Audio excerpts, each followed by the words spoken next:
मैं सुषमा स्वराज जी से और मोदी जी से ये कहना चाहती हूँ, अगर हो सके मेरे पति की मदद करें और इंडिया के 5 लाख रुपए अगर के कोर्ट में पहुंचा दिए जाए तो मेरे पति सुरक्षित आ जाएंगे। आप लोग मेरी मदद करिए। मैं आप लोगों से हाथ जोड़ के निवेदन करती हूँ, मेरी मदद करिए आप लोग। मेरे पति को सुरक्षित हो रही है, मेरी मदद करिए आप लोग। मैं आप लोगों से हाथ जोड़ के निवेदन करती हूँ, सुषमा जी से, भारत के सभी नेताओं से, सबसे निवेदन करती हूँ कि मेरे पति को वापस नहीं आया। मेरी छोटी सी बच्ची है, उसको उसके पिता से मिला दिया आप लोग। प्रश्नकाल यानी वो सवाल जिसका पूछा जाना जरूरी है। नमस्कार, मैं हूं सुशांत सिन्हा और आज सवाल उन आंसुओं का जो आपने अब से थोड़ी देर पहले देखे, आज सवाल उस दर्द का जो आपने थोड़ी देर पहले देखा, और आज सवाल उन आंसुओं और दर्द का भी जो आप आज तक देख ही नहीं पाए।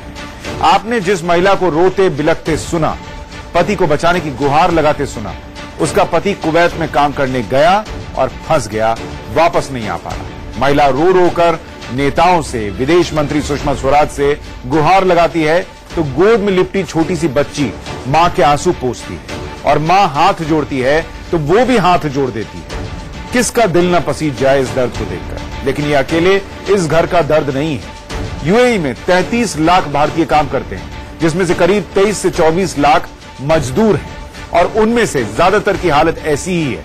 मैं खुद दुबई गया था और वहां के लेबर कैंप में कैदी की तरह रह रहे मजदूरों का दर्द जानकर, जान जोखिम में डालकर इसलिए लाया था ताकि ऐसे परिवारों को मदद मिल सके, सरकार उनके लिए कुछ कर सके। हम आपको बताएंगे कि ये मजदूर कैसे जन्नत के कैदी बनकर रह जाते हैं। दुबई के लेबर कैंप में रह रहे मजदूरों से जो मेरी बातचीत थी वो भी आपको दिखाएंगे। लेकिन पहले देखिए कि जिस रोती बिलखती महिला की तस्वीर हमने आपको शुरुआत में दिखाई थी, उसके पति का दर्द क्या है। उसने जो वीडियो भेजा है पहले वो सुनिए। मीडिया, सोशल मीडिया का जो हमें मतलब सहारा मिला, उसके बाद सुषमा जी तक हमारी बात पहुंची। सुषमा जी ने हमको ट्विटर पे मैसेज दिया कि आपके ऊपर क्रिमिनल केस है। उनको एम्बेसी वालों ने बता दिया, जैसा उन्होंने हमें क्रिमिनल साबित कर दिया कि हम क्रिमिनल हो गए। यहाँ हमने कौन सा यहाँ जुर्म किया, कोई भी मैंने जुर्म नहीं किया है। सुषमा स्वराज जी के कहने पर मुझे यहाँ एम्बेसी ने वकील करवाया था। वकील कराए हुए मुझे 6 महीने हो गए। अब 6 महीने बाद वकील साहब कह रहे हैं कोर्ट से केस खारिज हो गया है, नए सिरे से केस चालू करना पड़ेगा। अरबी नहीं मान रहा है, अरबी को पेपर भेजा जाता है, अरबी कोर्ट में नहीं आता है। इसमें मैं क्या करूं, मेरी तो कुछ समझ में नहीं आ रहा है। अभी 2 साल पूरे हो गए, 2 साल से मैं रास्ता देख रहा हूं। अरबी कहता है कि पासपोर्ट दूंगा नहीं मैं, जब पवन को इंडिया नहीं जाने दूंगा, चाहे ये यहाँ मर जाए। मैं अपने घर का अकेला कमाने वाला हूँ। वो पैसा मांग रहा है 5 लाख रुपए भारत के, यहाँ पे 2300 दिनार मांग रहा है। मैं कहाँ से गरीब आदमी दूं, इतना पैसा मैं कहाँ से दे दूं उसको। यहाँ दाल रोटी जिस तरह चला रहा हूँ, काम मिलता है कभी नहीं मिलता है। महीना 15 दिन के लिए काम कहीं छुप छुप के मिल जाता है। डर लगता है कहीं पकड़े जाएंगे, कहीं दिक्कत में फंस जाएंगे, यहाँ जेल में डाल देंगे। उसके बाद मेरे घर वालों का क्या होगा। मेरे घर में कोई कमाने वाला नहीं, मैं अपने घर का अकेला कमाने वाला हूँ। मेरी एक 3 साल की बेटी है, बीबी है, माँ है 70-72 साल की मेरी माँ की उम्र होगी। उनकी तबीयत ठीक नहीं रहती। मैं यहाँ बहुत टेंशन में रहता हूँ। भारत सरकार से गुजारिश कर रहा हूँ, कैसे भी करके मुझे जल्दी से जल्दी बुलवाया जाए। बस मैं रोता नहीं हूँ कि हमारे घर वालों को पता चलेगा कि उसका बेटा भी और रोता है, परेशान है, तो मेरे घर वाले बहुत परेशान हो जाएंगे। आपने दुबई में फंसे जिस आदमी की बातें सुनी, वो यूपी के उन्नाव जिले का रहने वाला है। 3 साल 7 महीने से दुबई में। उसका कहना है कि उसे कुवैत में झूठे केस में फंसा दिया गया है, जिसके बाद वो लुक छिप कर किसी तरह वहां गुजर बसर कर रहा है। अब हम आपको अरब देश के लेबर कैंप की सच्चाई दिखाते हैं। दरअसल दुबई के लेबर कैंप में आज तक कोई भारतीय चैनल या कोई दुनिया का चैनल दाखिल नहीं हुआ था। सुरक्षा इतनी कड़ी होती है कि पहुंचना नामुमकिन जैसा होता है। लेकिन मैं जब जोखिम लेकर अंदर पहुंचा तो वहां के मजदूरों का दर्द सुनकर हैरान रह गया। भारत से परिवार को छोड़कर गए मजदूर 15 से 17 हजार की तनख्वाह पर वहां काम करते हैं और वो तनख्वाह भी समय पर नहीं मिलती है। 2-2 महीने से सैलरी नहीं आई थी उन मजदूरों की जिनसे मैंने बात की। कब मिलती है सैलरी? अभी हमारा कंपनी का तो थोड़ा लोचा चल रहा है, अभी थोड़ा टाइम लगेगा उसको सही होने में। हर बात सही है। तो अभी कितने दिन में सैलरी आ जाती है? अभी वही प्रॉब्लम थोड़ा चल रहा है। कुछ दिन के बाद बाबा को दिया। लास्ट सैलरी कब आई थी आपकी? 2 महीने पहले आई। 2 महीने पहले। आप लोगों को कितनी तनख्वाह मिलती है? हम 1250 रुपए, 1000 प्लस 250। 1000 मतलब दिरहम मिलता होगा ना? दिरहम।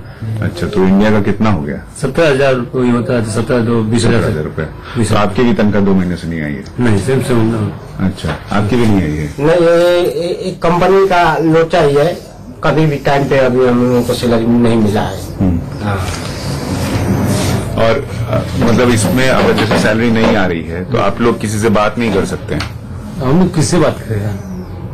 इंजीनियर को फोन करते हैं, वो बोलते हैं आएगा, सेटिंग करो, सेटिंग कर रहा है। तो ये आप ही लोग के साथ हो रहा है कि दूसरे लोगों के साथ? वो और लोगों के साथ होता है। ऐसा कंपनी जो अच्छी है, टाइम से सैलरी देती है, उसकी बात ही अलग है। कोई ऐसा छोटा मोटा कंपनी है, उसका थोड़ा लोचा होता है, ऐसा सैलरी टाइम से नहीं आता। मतलब सैलरी तक टाइम पर नहीं आ रही है। यूएई में नियम सख्त है। अगर कोई कंपनी 2 महीने तनख्वाह नहीं दे रही है, जैसा इस केस में आपको दिखा, तो वो ब्लैकलिस्ट हो सकती है। लेकिन फिर भी हालात क्या है वो आपके सामने है। दरअसल भारत में एजेंट इन लोगों को ठगते हैं, दुबई में मोटी कमाई का सपना दिखाते हैं और इनसे वहां भेजने के नाम पर 80,000 से 1.5 लाख रुपए तक वसूल लेते हैं और फिर गलत सलत वीजा बनाकर उन्हें वहां ले जाकर छोड़ देते हैं। ऐसे में सैलरी नहीं मिलने पर भी ये मजदूर वापस नहीं आ सकते। क्यों नहीं आ सकते वो खुद उन्हीं से सुनिए। कई बार पढ़ता हूँ कि जो लोग यहाँ पर आए हुए हैं उनको मतलब पासपोर्ट रख लेते हैं, फिर जाने नहीं देते हैं। ये भी होता है क्या? पासपोर्ट तो उन्हीं के पास रहता है। पासपोर्ट तो सबका है, जितना आदमी इधर आता है वो कंपनी में ही रहता है। अच्छा, तो मान लीजिए आपको नौकरी छोड़नी है, 2 महीने से तनख्वाह नहीं आई है, तो वो वीजा हमारा जितना है उतना काट के ही जाना पड़ेगा। जाने देता है लेकिन? हाँ, वीजा पूरा हो जाएगा, उसके बाद से हम जा सकते हैं। उसके पहले हम कुछ भी करेंगे वो अच्छा, तो मान लीजिए आपका 2 साल का वीजा है, तो फिर आपको उसके पहले नहीं जाने देगा? नहीं जाने देगा। नहीं, मान लीजिए मेरा मन है कि यार मैं यहाँ पे तंग आ गया, मेरे को नहीं काम करना है और मेरा वीजा 1.5 साल का बचा है, तो जा सकता हूँ? नहीं जा सकते हैं। ऑफिस वाला बोलेगा वीजा खलास करो, आप जाओ, आपको कोई दिक्कत नहीं है, आप वीजा खलास करो, आप जाओ। तो ये तो मतलब ये तो कैद टाइप हो गया कि नहीं? वही बात है। दुबई वो कोई गल्प करनी है भाई ना, वीजा खलास करके जाओ। हम एक कंपनी का एक कंपनी ने कल ज्यादा अकड़े उकड़ेंगे हम लोग कि नहीं हमको जाना है, तो बैठा देगा, ड्यूटी भी नहीं देगा, पगार भी बैठने का नहीं देगा, बैठा देगा और बोलेगा कि अभी जब भी खलास होगा कंपनी में पैसा आएगा तब भेजेगा। तो बैठे बैठे आदमी तंग आ जाएगा। वो अपना खाएगा किधर से? मेन प्रॉब्लम तो ये होता है ना, जब कंपनी बैठाएगी तो खाना किधर से मिलेगा? खाना खाने के लिए पैसा चाहिए, ड्यूटी चाहिए, दोनों बात चाहिए। तो जब ड्यूटी नहीं देगा, परेशान करेगा, तो मजबूरन है बैठ के रोना पड़ेगा। इससे अच्छा है कि ड्यूटी मजबूर में करना पड़ता है। ये बात हो गई कि आप लोग फंस गए, अब यहाँ से जा नहीं सकते वाली बात हो गई। हाँ, जब लफड़ा ऐसा है, कोई टेंशन हम लोग ऑब्जेक्शन करेगा, कोई बात के लिए प्रॉब्लम है, तो वो लोग नहीं सुनेगा ना। वो लोग को ड्यूटी करो, अपना सैलरी लो, जब टाइम होएगा, कोई इमरजेंसी है तो अपना लगा के जाओ, नहीं तो जब 2 साल का वीजा खलास होएगा तब भेजेगा। मैं खुद सोचिए, ये कैद नहीं है तो क्या है? सैलरी आ नहीं रही लेकिन आप लौट नहीं सकते क्योंकि आपका पासपोर्ट कंपनी के पास जमा है। वीजा पूरा कीजिए, उसके बिना जा नहीं सकते। यानी 2-2 साल ये लोग घर नहीं जा पाते। ऐसे में जब उनसे मैंने पूछा कि घर की याद नहीं आती है, तो उनके चेहरे पर बेबसी की हंसी थी, जो बता रही थी कि कैसे मन को मारना सीख लिया है इन लोगों ने। आप लोग कितना दिन पे घर जा पाते हैं? 2 साल में जाते हैं। 2 साल में एक बार घर जाते हैं? 2 साल लग जाता है, 2.5 साल लग जाता है। टाइम पे छुट्टी नहीं मिलता है, प्रॉब्लम हो जाता है कंपनी का, पैसा आएगा तो भेजेगा, तो 2.5 साल लग जाता है। घर की याद नहीं आती है? घर की याद आएगी तो क्या कर मजबूरी है, पैसा भी तो होना मांगता है ना। घर जाएंगे, फैमिली में अगर काम नहीं करेंगे, पैसा नहीं रहेगा, तो घर की याद करके क्या फायदा? पेट नहीं भरेगा तो कुछ कर सकते हैं। मेन प्रॉब्लम वही है।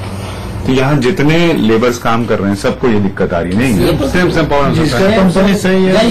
जैसा इधर प्रॉब्लम है ना, वो पूरे दुबई में होएगा। लेकिन जो बड़ी कंपनियां हैं वो टाइम से दे देती है छुट्टी लेबर को, और टाइम से पगार देती है, टाइम से सैलरी देती है।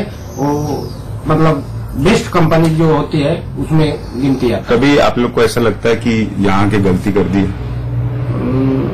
कभी कभी तो लगता होगा। लगता है, बहुत लगता है कि यहाँ की गलती कर दिए हैं, लेकिन क्या किया जाए, पेट के लिए तो करना ही पड़ेगा ना। घर की याद और चिंता दोनों इनकी गुलाम जिंदगी का हिस्सा है।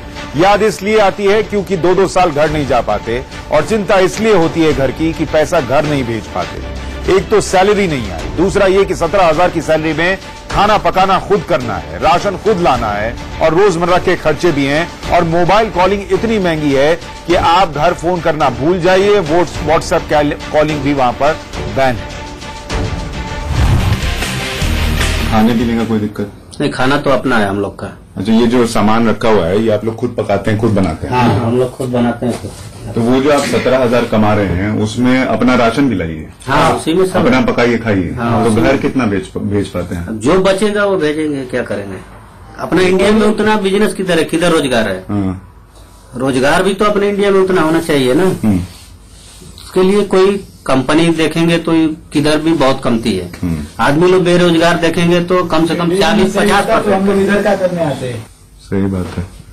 तो यहाँ आके भी अगर सैलरी 2 महीना से नहीं आई है तो आप तो घर तो कुछ भेज नहीं पा रहे होंगे? वही तो घर पे भी परेशानी है। घर वाले बच्चे है, पढ़ाई लिखाई है, सब कुछ है, खेती बाड़ी है, उसके लिए टाइम से हम लोग पैसा नहीं भेज पाते हैं। टाइम से सैलरी इधर नहीं मिलती है। आप लोग कितना दिन पे घर जा पाते हैं?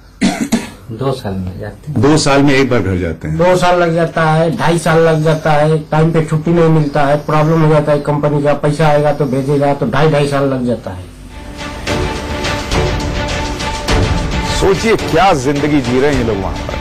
भारत में ही 2 पैसे कम मिल जाएं, लेकिन परिवार के साथ रहने से जो हिम्मत और सहारा मिलता है वो आप और हम इसलिए उस हद तक नहीं समझ सकते क्योंकि हम वो झेल नहीं रहे जो ये भारतीय मजदूर दुबई में झेलते हैं या अरब देशों में झेलते हैं।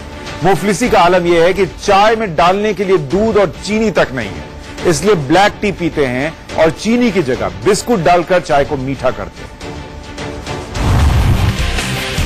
मैं जिस लेबर कैंप में हूँ वहां पर ये किचन है जहां पर आप देखिए अलग अलग चूल्हे लगा दिए गए हैं और इन्हीं चूल्हों पर ये लोग खाना बनाते हैं और फिर जो है वो यहाँ पर इनका पेट भर पाता है। क्या बना रहे हैं सर? चाय बना रहे हैं। चाय बना रहे हैं। ब्लैक। तो जिसको चाय पीनी है वो अपना बनाता है कि सबको पिलाता है? अपना अपना बनाइए, अपना अपना पीने वाला हिसाब। अरे दोस्ती यारी में सब लोग अपना भाई है तो सब मिल के पी लेता है ऐसे। ये नहीं है कि एक आदमी बनाएगा हम लोग सब पिएगा, ऐसा नहीं है। तो मतलब सब एक दूसरे का सहारा है वाला भाई। यहाँ आया तो अपना सब भाई है ना, किसका भाई है कोई तभी देश का है किधर का है ये बात नहीं है। यहाँ जो भी है आपस में भाईचारा की वजह से सब लोग मिलजुल के खाते हैं, अपना बनाते हैं, अपना चाय है या कोई चीज है। कोई मुसीबत है तो आपस में पैसा भी हेरा फेरी करते हैं। तो मोटे तौर पे आप बात कीजिए तो आपको समझ में आता है कि एक बहुत चमचमाती दुनिया तो है यहाँ पे, लेकिन जो लोग उस दुनिया को बनाते हैं उनकी हालत कैसी है आप वो देखिए। वो एक छोटे से कमरे में परिवार से दूर रहते हैं, 2-2 साल जो है वो यहाँ पर रहना पड़ता है। अगर इच्छा नहीं है काम करने की तो भी आपको यहाँ रहना पड़ेगा, ये वाली स्थिति है। और छोटे से बिस्तर पे अपना खाना जो है वो उनको देखिए खुद बनाना पड़ता है। और जो 15-17 हजार की तनख्वाह है उसको कमाते भी हैं, घर भी भेजते हैं और उसी में जो बचता है खाना पीना भी करना है, मोबाइल है तो उसको भी रिचार्ज करते होंगे आप लोग, कपड़ा लत्ता उसी में करना है। तो क्या बचाते हैं, क्या खाते हैं? और इतने दूर आए थे तो सपना लेकर आए होंगे, सपना तो लेके आए होंगे ना कि भाई बहुत पैसा कमाएंगे, घर भेजेंगे, ये वाली चीज। वो तो कोई भी बाहर आएगा तो अपना सपना सोचेगा ताकि हम बाहर काम कर रहे हैं तो कम से कम हमारा भी बाल बच्चों के लिए, माँ बाप के लिए थोड़ा कमा के पैसा बचा सके, परिवार आराम से चला सके, खाना भर पेट मिल सके। वही सोच के आदमी बाहर आता है। मुझे लगता है मोदी सरकार ने एक समझौता तो किया है, अभी एक MOU साइन हुआ है और अगर वाकई में सरकार ध्यान दे इन लोगों पर, इन तमाम लोगों पर, 33 लाख लोग यहाँ हैं जिसमें से ज्यादातर ब्लू कॉलर वर्कर हैं, अगर इनकी सहूलियत पर सरकार ध्यान देती है तो इनकी जिंदगी बदल सकती है। वरना एक तरीके से कहिए कि जन्नत के कैदी से ज्यादा कुछ नहीं बनकर रह जाते हैं ये। मैंने जिंदगी को दांव पर लगाकर ये रिपोर्ट इसलिए तैयार की कि दुबई में जो लोग रह रहे हैं, जो भारतीय मजदूर हैं, उनका दर्द सरकार तक पहुंचे और इन मजदूरों तक सरकार की मदद पहुंचे। और जो लोग दुबई जाने का सपना देख रहे हैं वो देखें कि वहां की हकीकत क्या है, वहां जाकर क्या झेलना पड़ सकता है। अगर गलत एजेंट के हाथ पड़ गए हैं तो ये सब भी होगा। पीएम मोदी हाल में जब UAE गए तो अहम कदम उठाते हुए एक MOU साइन किया जो इन मजदूरों की मुश्किलात कम कर सकता है। लेकिन जब तक उसे अमली जामा नहीं पहनाया जाता तब तक भी सरकार को इन मजदूरों की समस्याओं का रास्ता ढूंढना होगा। खास तौर पर ऐसे एजेंट्स को खत्म करना होगा जो पैसे के लिए इन मजदूरों को ठगते हैं और अरब देशों में ले जाकर छोड़ देते हैं। सोचिएगा कि आप जिस भविष्य की तलाश में जा रहे हैं वो अंधकार से भरा हो सकता है। प्रश्नकाल में आज के लिए इतना ही।